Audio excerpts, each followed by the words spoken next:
इसलिए ना एक चीज है कि जिनका चंद्रमा स्थिर राशियों में होता है, 2, 5, 8, 11, वो व्यक्ति ना बहुत स्टेबल माइंड वाले लोग होते हैं। आप कभी भी देखिएगा, 2, 5, 8, 11 का चंद्रमा स्थिर राशियां हैं, ये व्यक्ति बहुत स्टेबल तरीके से काम करते हैं। चंद्रमा फिर भी संभल जाता है इन राशियों में। यही चंद्रमा चर राशियों में हो, 1, 4, 7, 10, ये व्यक्ति का ना पहला काम पूरा नहीं होता और ये दूसरा काम करने की सोचता है। और देखिए इन राशियों का डिफरेंस मैंने बहुत बार पढ़ा चुका हूँ कि देखिए फिक्स राशियाँ जरूर है, 2, 5, 8, 11 या चर राशियाँ जरूर है, 1, 4, 7, 10, पर वो मूवेबल नहीं, मतलब चर किसी रीजन की वजह से है।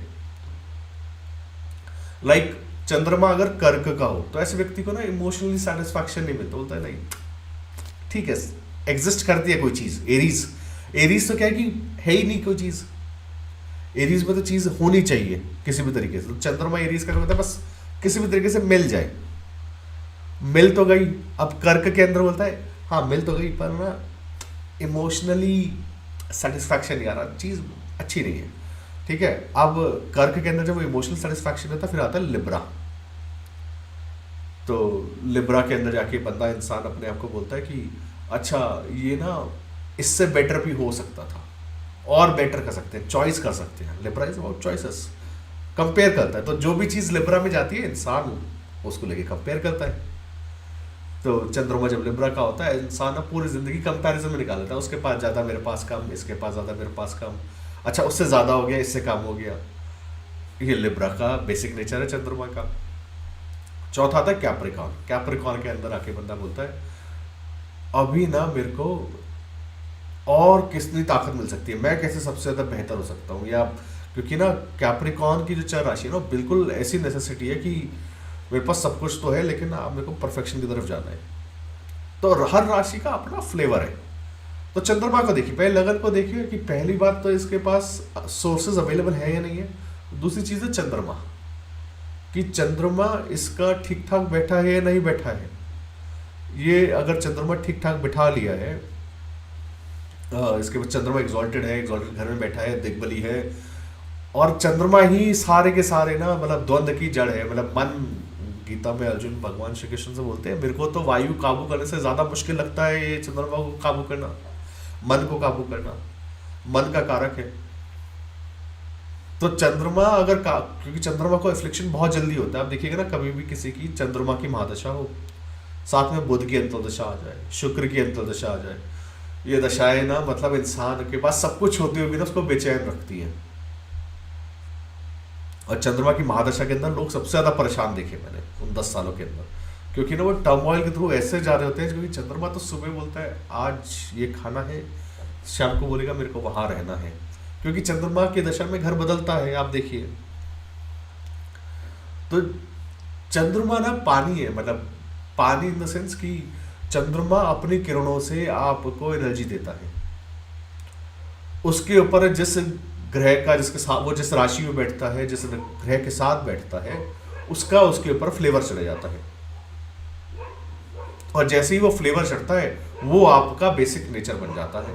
चंद्रमा अगर एक कठोर ग्रह शनि के साथ है तो आपका फेस स्माइलिंग, और आपका फेस और आपका मन हमेशा चिंतित रहने वाला बन जाता है, गंभीर सोच वाले व्यक्ति बनते हैं। तो क्योंकि शनि और चंद्रमा एक स्टेबिलिटी है और एक शनि स्टेबिलिटी है, धीरे चलता है, और चंद्रमा को लगातार भागने की आदत है।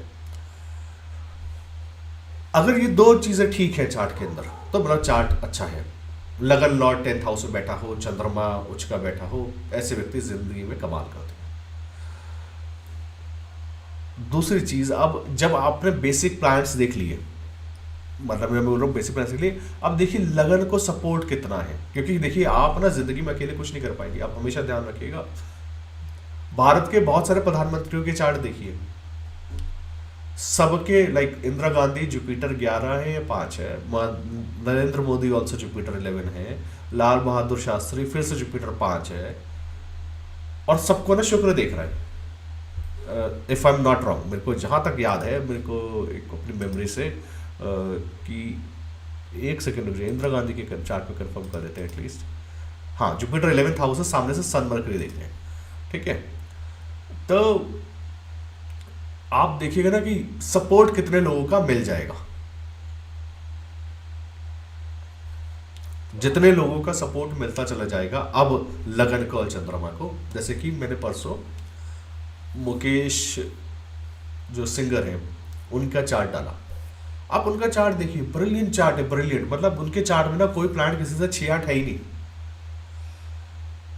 अगर कोई प्लान किसी से 6-8 ही नहीं है तो इसका मतलब कि उस बंदे की लड़ाई झगड़ा है नहीं, कोई रेजिस्टेंस ही नहीं उस बंदे की लाइफ में।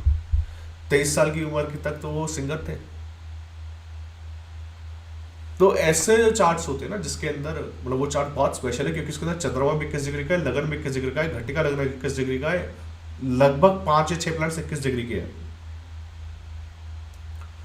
तो आपको ये देखना है कि वो प्लैनेट्स कितना सपोर्टिव है, लगन को कितने लोग हेल्प कर रहे हैं।